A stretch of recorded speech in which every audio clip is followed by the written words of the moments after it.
District 9 is a 2009 science fiction action film directed by Neil Blomkamp, starring Charles O. Copley and Christopher Johnson.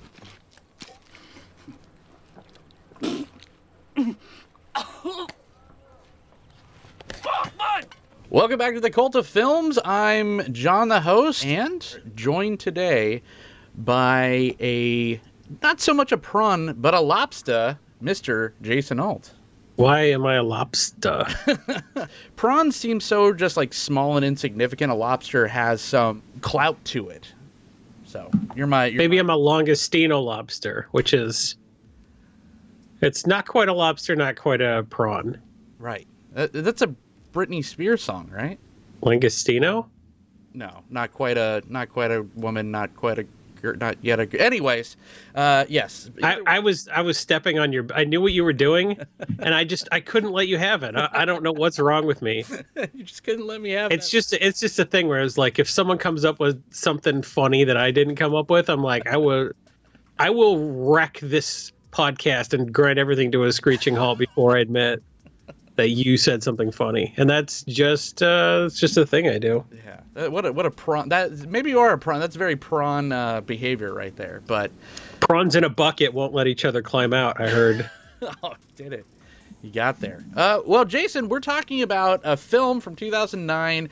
This movie made a ton of money, probably like quadruple its budget. I'm not going to do the math on it, but it was also nominated for 4 Academy Awards. It was backed by Peter Jackson.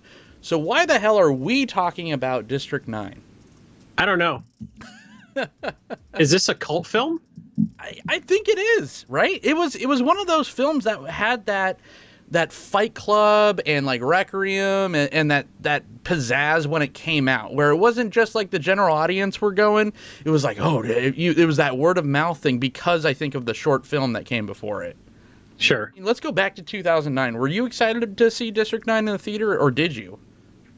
I saw it in the theater, and I remember liking it, and I remember thinking it was cool that they like managed to make an action movie that was like a really, really blatant apartheid allegory. Right.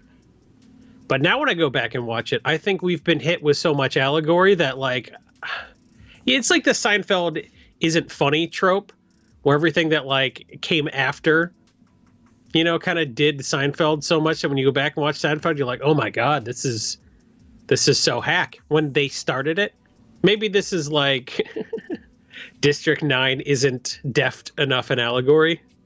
Yeah. When like at the time, you know, they were still kind of beating you over the head with it, I guess, but like we weren't used to everything being allegorical. Right. And I think at the time too, when it came out, it probably hit me at the right time where I'm like, oh, this is about real stuff, you know? It was just probably the age range. Maybe if this came out now at a jaded, you know, late 30s, I would be like, oh God, like who is this for? This is allegory for apartheid for dummies. Yeah. But, you know, I thought it was cool then, and I think it's pretty cool now, but more on that later. Definitely has its faults. Let's first start with the man that made the film. Neil Blomkamp, the director of District 9, the South African science fiction film that features some bizarre aliens. He was the next, like, it filmmaker. He was one of those that was discovered by the Peter Jackson after making his short Alive in Joburg. Peter Jackson saw this, and a lot of people don't know. A lot of people that watch this show probably do know of Peter Jackson's horror roots.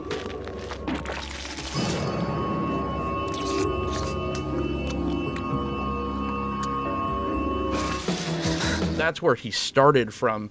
Sure. He went on to make huge films later on, but, you know, this was kind of right up his alley. You could definitely see him liking something. Well, this wasn't supposed to be a horror movie. This was supposed to be Halo. Right, yeah. And when the Halo movie kind of fell through, and thank God. Yeah. Because I can't count the number of good video game adaptations they've made ever on one hand.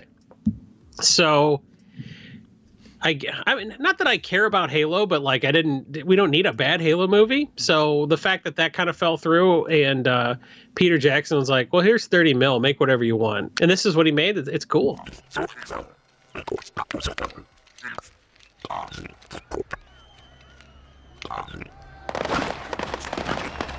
He took his shot, man. Like, this is very reminiscent of, like, David F. Sandberg making a short like Lights Out and then getting the money to make it and kind of start his career that way, or Josh Trank with Chronicle or something. Yeah. But none of those, like, just got like, their big project didn't get lauded as much as this did. And I think that put, maybe like the Josh Trank route, that put a lot of baggage on him creatively. Maybe got into his head, because he has come out with some films afterwards, but in my opinion, they've progressively gotten worse. Kind of like... Oh, he's the South African Kevin Smith for sure. Or Shyamalan, right? Like, it's just... Oh, yeah, yeah.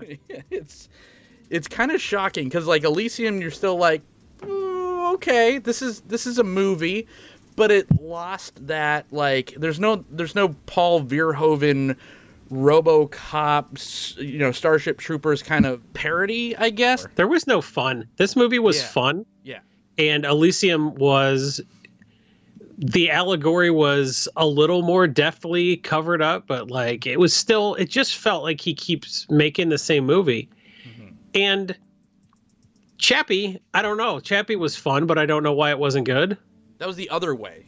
If you told me you would give me $100 million if I could tell you how to have fixed Chappie, I probably couldn't do it. I don't know why it didn't work.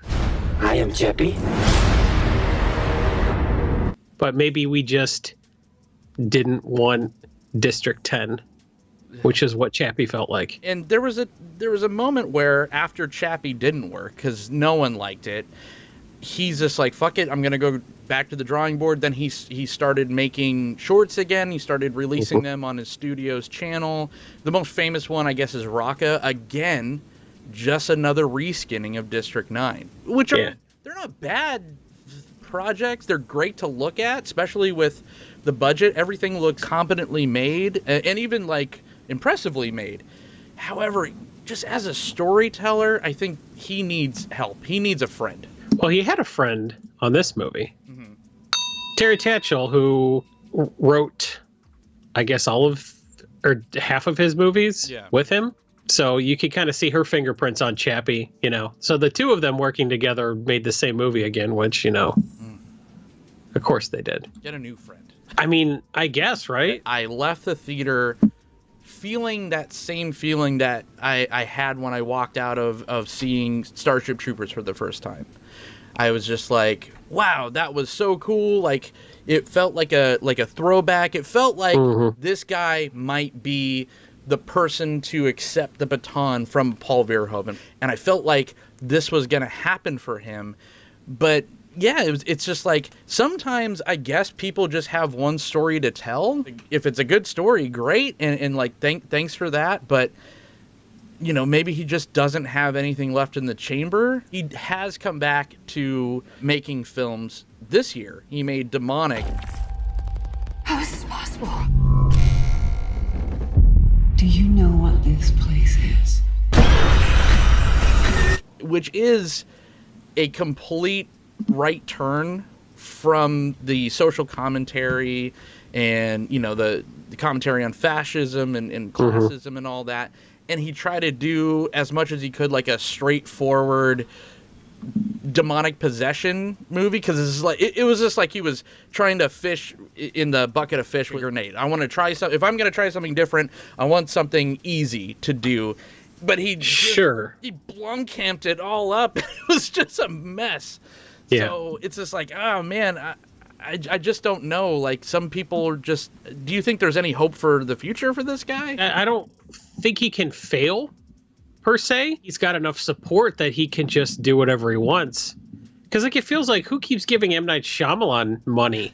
Yeah. Why does he get to keep making really bad movies? Because he'll squeak out a good one for every 4 Shyamalan twists. When's the last time Shyamalan had a good movie? The Visit. Split. He can. He just chooses not. Maybe Split made some money, but that wasn't good. What does failing look like? He just doesn't get to make the movie anymore? And like, Demonic was him being like, all right, I won't make the movie, and then he didn't do a good job. So maybe he tries to make the movie again, or maybe he tries something else, but like... Yeah. when you impress that many people out of the gate, it seems like it takes a really long time for everyone to finally admit that. Well, let's kind of hone it in and talk about District 9 as the movie. Enough about the creator of it. What is District 9 about?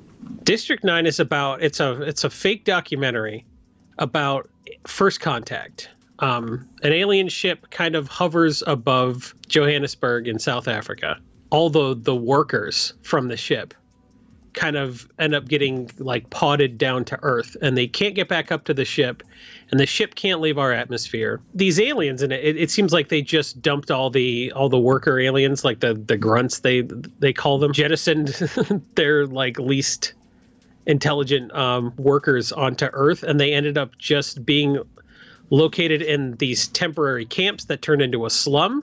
And then it's been years, and everybody's getting really sick of it because, you know, there's a lot of crime. They're not meshing well with the locals, so they decide to relocate everybody from these camps called District 9, the slum, get them somewhere else because people are, you know, sick of this being in their backyard. And then we're introduced to our main character, Vickers. It's like Germanic. Yeah. It's Dutch, so the V's are W's and the W's are V's. It's Vickers Vandermerve.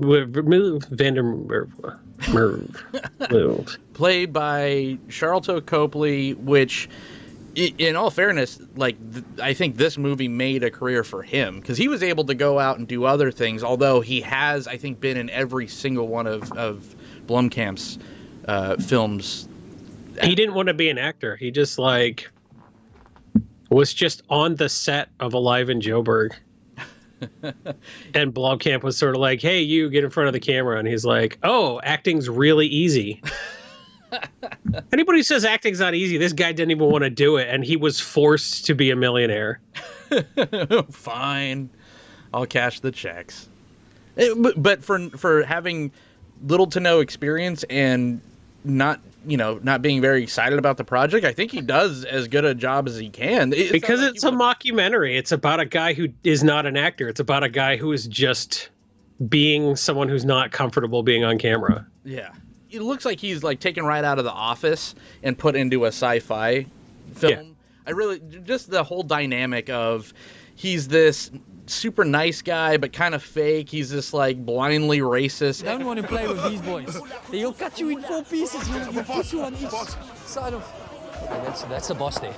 Okay, no problem. No problem. Keep walking. Don't look at him. Don't look at him. It's just, if we're talking about what the allegory is really about, he's just, thinks these things are less than the shit on the bottom of his shoe and talks to them as such, but he feels like he's this like caring, voice to them when they pick him to go evict all of them from their slum homes and then moving him to basically essentially is another concentration camp, right? Yeah, it's exactly like something that really happened. Right, and the short film was actually based in the era of apartheid too. Mm-hmm. I think that would have been maybe a little bit difficult to kind of juggle all of those in a full-length feature, especially for feature. Well, the original event that this is based on, there was a slum called District 6. And in 1966, in Cape Town, they demolished the whole slum to make room for basically a gentrified white neighborhood. You couldn't do 100% parallels, but this is pretty much, exactly that incident. And this is interesting because this is dumping undesirables into a slum already. So it's interesting to, we've all seen the minority in a larger situation where the elite are just like, ew, gross, blah, blah, blah. But you get to see a bunch of different steps of this. Because even the people that, if there are no aliens, the elite would be looking down on these people living in the slum, and they do. But then there's also now another layer, and it's just like, you like to think being in the minority as far as not being an elite, like you're just like, yeah, I would be open-minded and this, that, and the other thing. But this shows that even those people don't like, all this stuff going on. So it's interesting that he went with that commentary. They're spending so much money to keep them here when they could be spending it on other things, but at least they're keeping them separate from us. It was interesting when he did like the man on the street interviews. He had almost every black person he interviewed say that they wanted him to leave.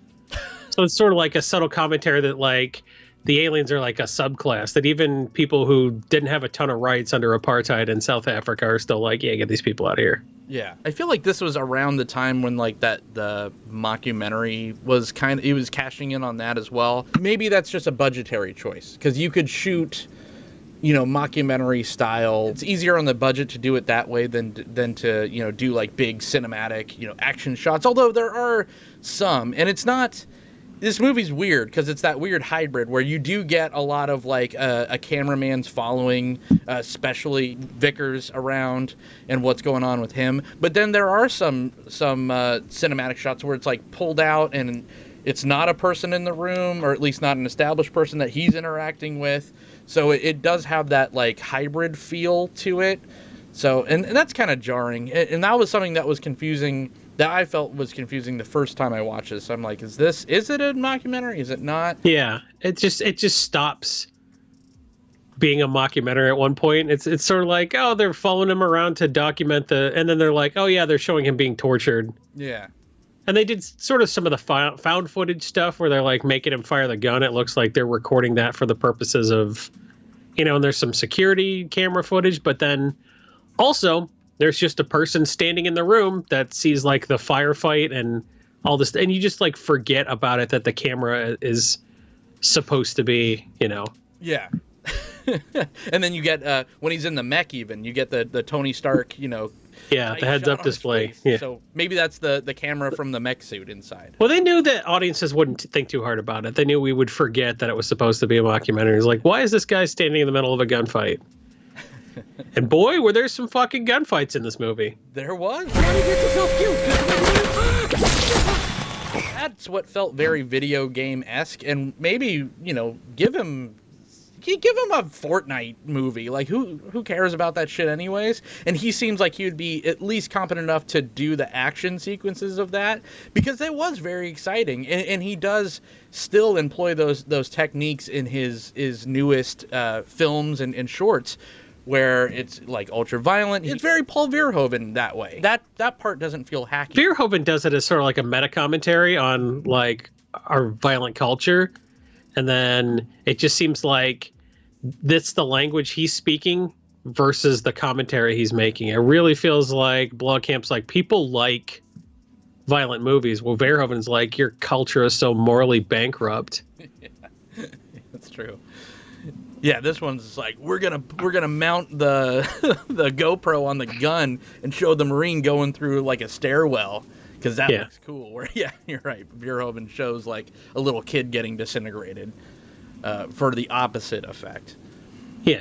Sharlto Copley, his character, he gets infected, where now he is slowly becoming a prawn. When he's evicting everyone, he busts this one family and he finds this little vial and he's like willy-nilly playing with it, and then it like literally blows up in his face. And then, it's that's when the fun kind of starts happening. The body horror stuff is pretty good. It doesn't go like Cronenberg all the way, but there are some pretty cool, practical effects as far as the makeup goes in this. In a Cronenberg movie, it would have taken a half hour for him to completely turn into a prawn, and he would have been screaming the whole time. In this movie, it's sort of like, oh, my one hand did it, and then like he peels off part of his own stomach, and then he just it's a real slow transformation. Yeah, and it gives you that. It literally has the ticking clock. It tells you timestamps. It's like 72 hours since contamination and all that. And none of that really, like, there's so many messages and so many plot lines, and then he tries to tie them together. And again, watching this when it came out, I was like, man, that kicked ass. That was amazing. Blah, blah, blah. So exciting. It jumped around. And then I'm like, watching it now, I'm like, man, it just jumps around. It's like, okay, so we're a creature story trying not to be a creature, but we're also a fugitive. We're also still trying to care about these prawns. There's so much. But talking about the prawns, how did you feel about the creature design?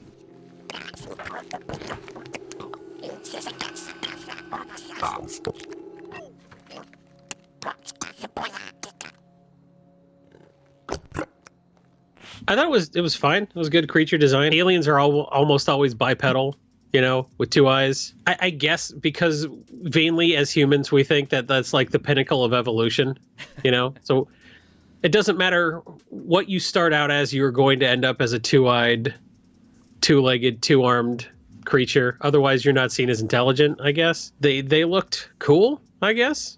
Like, for having $30 million to make the whole movie, they sure did a lot. Even like 2009 too. That doesn't sound like a long time ago. That's like 20 years ago, right? And it's just like they were it's 12 years ago, John. It's like 20 and that it is double digits. Christ. Yeah. Well, how embarrassing. You go full on close up. So you get to see all the little clicky parts. You get to see them like wolfing down cat food. You get to see bodies exploding. The only things that like didn't hold up as far as the effects go was there's the scene where the prawns get the machine in the or get the ship in the air to go back to their mothership. Them shooting it down and it falling looked so bad. It looked like Sci-Fi Channel, but they got all the other stuff right. That's always bothered me, even from especially when I saw it on the big screen, because then you could really notice like all the edges and shit to the CGI. And for whatever it wasn't quite Wolverine's claws bad, and that movie cost a lot more than $30 million. So yeah, I like it. The dialect was good. The emotion that they gave the prawns, like, probably better acting than most of the actors in this. Well, 2 of them. Right. 2 of them had a personality. Yeah. Or 3, I guess. 3, the one that the one that got capped, and then the Christopher Johnson and his kid. Yeah. I always thought that was like his wife or whatever, or whatever. But then I read something afterwards that all the prawns are asexual and they just reproduce by themselves. So. Aw. Like the one part that didn't really hold up, or at least I think could have been trimmed down a little bit, just as far as the story goes, was the kind of voodoo gang leader guy.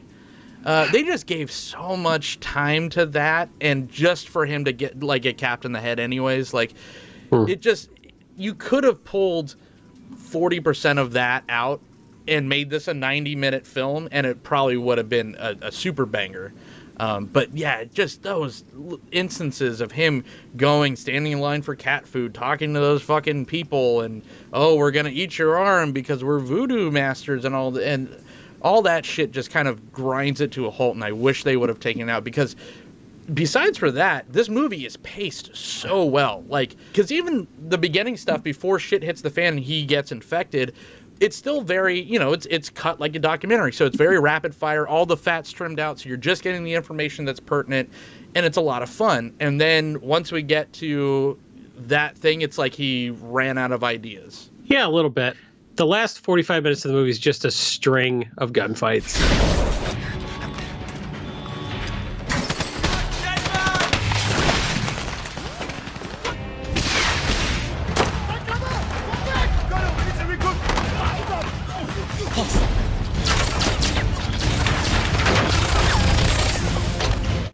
I think I like that a lot more in 2009 than I do now.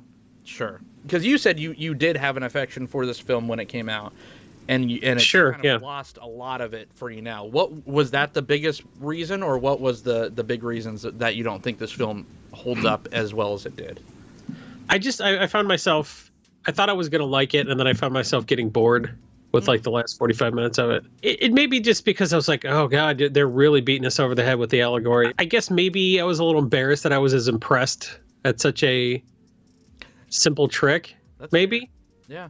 I guess the mockumentary thing was kind of charming in 2009, but like then The Office beat it to death, and then everyone else tried to be The Office, and I just found myself not having fun watching it again. Would you tell people to watch it for the first time? Because maybe if you watch it for the first time now, you would have enjoyed it more. I don't know. Maybe because I think all the same things applied, but like, I don't know. They're still making John Wick movies and stuff. Every movie Keanu Reeves makes, he shoots 400 people in the face. So they're making those for somebody. So, like, if you're not as bored by gun violence as I am, you'll probably like this because it's exciting. This was supposed to be a Halo movie. It retained a little bit of that. It retained the futuristic weaponry thing, you know? It retained the one person gets a hold of the alien weaponry and has to shoot himself out of the jam he's in. You know, it's got cool spaceships, and, like, the whole thing is a pretty important look at apartheid, which sucked, but clearly the Western world has learned nothing from it. Right. So I think maybe if anyone had learned a lesson from this, it might have felt better, but it's sort of like, yeah, we're doing our own apartheid though. So, like, where's our allegory? I don't know. It's suppressing the same way They Live is, right? This movie didn't get worse. Sure. And I don't think I got better. So I guess the world got worse. Yeah, that could be it. I guess I just wanted more than 45 minutes of people shooting each other at the end. Yeah, and I think that John Wick is those type of films is a good comparison, but I'd much rather watch a movie like this because this feels different enough, and it has a cool setting, and it just felt like someone. Obviously, he cared about this project. You know, he was working on these characters in this world. He was building this for quite some time, and it was this guy that got his shot, and he took his shot, and he really, really succeeded. Whether or not that translated to anything else down the road, in my opinion, it really didn't, and I don't know if it ever will. But I'm glad this movie exists. I think it's a lot of fun. I think I would recommend it for people that like, those Paul Verhoeven type films, those social commentary. Although it's, like you said, there's this is the cliff notes to a social commentary where a Paul Verhoeven is an actual thesis on it. But it is entertaining. There's a lot to look at.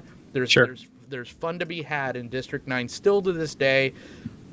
I was honestly surprised that it held up as much as it did as far as the effects went, because I was just like, yeah. 2009 wasn't 1989. Right. Yeah, well, but still. It's not a Dire Straits music video, man. It's like they had computers and shit. They did. The Matrix came out 10 years before this. Right. Yeah. Okay, so. That's fair. But, okay, yeah, you say all that, but then you could name 400 movies that just look like 10 years it's elder, but came out after District 9. Sure.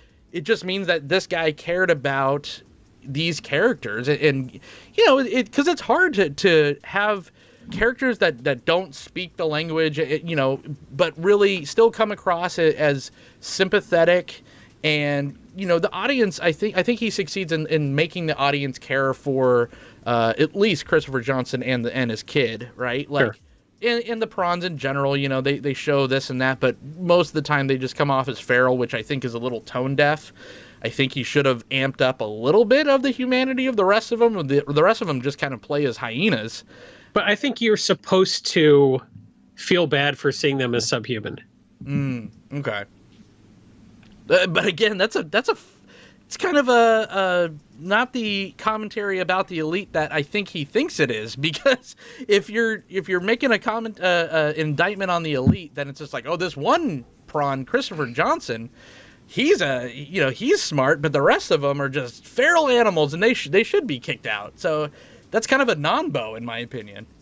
I felt some of that too, because the way the movie set it up is like, well, these are just like the working class people from the alien ship, so they deserve to be in slums. Yeah. And it's like you're not set up to be like, oh yeah, I super agree with that, but like also they don't give you anything. Like at the beginning of the film, it's set up to like, oh, here's our justification for putting them in slums, but we were wrong, but no one says they were wrong. They're just sort of like, well, look at all the crimes they're committing. So the only character that really comes around is Vickers, but he doesn't really. No. He doesn't have an epiphany where he's like, oh my God, we're doing an apartheid here. I'm treating them as, subhumans. And he never has that moment where he's like, what I was doing was wrong. he didn't have a moment where he's like, oh, having this prawn arm has given me empathy for the prawns, because he was never discriminated against because he was turning into a prawn. He was discriminated against because he was considered a fugitive for escaping from the lab. And he was a commodity. Yeah. Yeah. So, like, there was never a moment where he's like, wow, it was wrong to do an apartheid on these aliens. It was like, if I help this one alien out, my own life situation might get better. He racks Christopher Johnson across the face with a pipe because he didn't like how long he was going to, be worked on medically from him. See you in 3 years' time, eh? Christopher! He's a completely unlikable character, and I think that's what kind of sinks the rest of Blomkamp's filmography, because Elysium is just kind of boring. It looks good, it's got a good dressing, but there's nothing new. It's just so generic, so bland. And Chappie, you never know who to root for. Are you gonna root for the fucking robot, or are you gonna root for these horrible fucking gang members? And they're just assholes, and then the authority is assholes. Everyone sucks. Yeah, so, everyone sucks in Chappie. So yeah, there's literally no one to root for.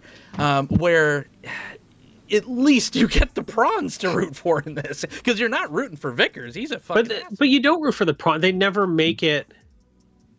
They never put you in a situation where you like want to root for them. I have this on DVD. It's not that I like expected not to like this movie. Right. So I liked it enough when I first saw it to buy a DVD of it. But it became one of those Fight Club and Requiem for a Dream movies for you. Yeah, I have both of those movies, and I haven't. Not that I can watch DVDs anymore. I don't even know how I do it, but that's not one of the movies where I'm like, oh, I should go find that on streaming. It's just sort of like, yeah, I got a copy of Fight Club because that's what you did in 1999. You got a Fight Club. Yeah.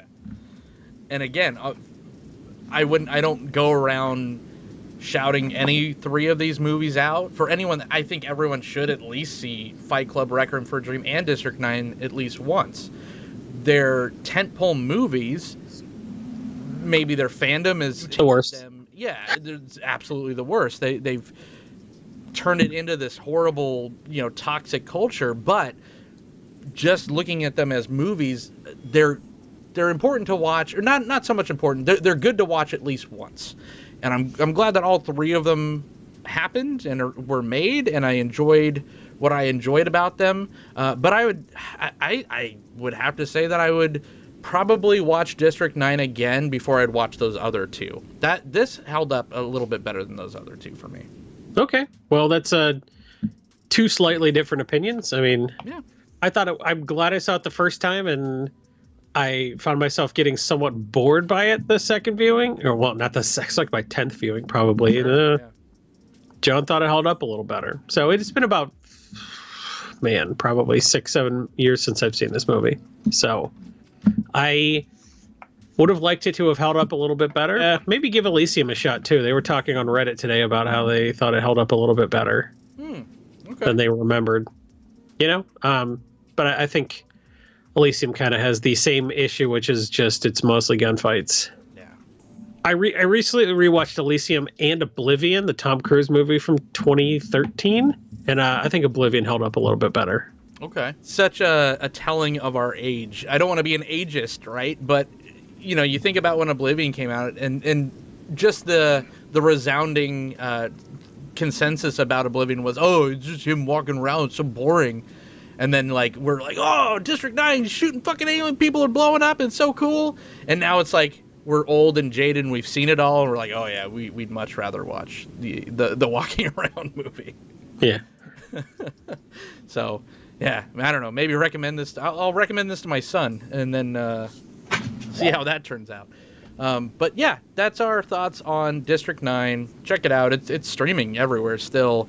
But Jason, thanks for jumping on. Where can everyone find you? I am at Jason E. Alt on Twitter. And I am at John the Host on Twitter. You can also follow this very show at The Cult of Films. You could also listen to this in podcast form on iTunes and Spotify. Leave us prawns or lobsters or crabs. I'm just kidding. I don't like shellfish or any cooked fish really, unless it's Goodness. a sushi roll. Yeah. Goodness. And people are supposed to take your movie opinion seriously when you bust out with that. My God. That's big feelings at the end of a show, right? That's the fruit de mer, buddy. You don't like the sea's bounty? You don't like Neptune's bounty. How dare you? That's true. Yeah, I was never a fan of the Rio Seafood Buffet, world renowned Rio Seafood Buffet in Las Vegas. But yeah, that's it. We'll see you next. King crab legs as big as fucking prawns, man. And you know, I did not have sex with a fucking creature in that buffet, man. Prolonged sexual activity with aliens in District 9.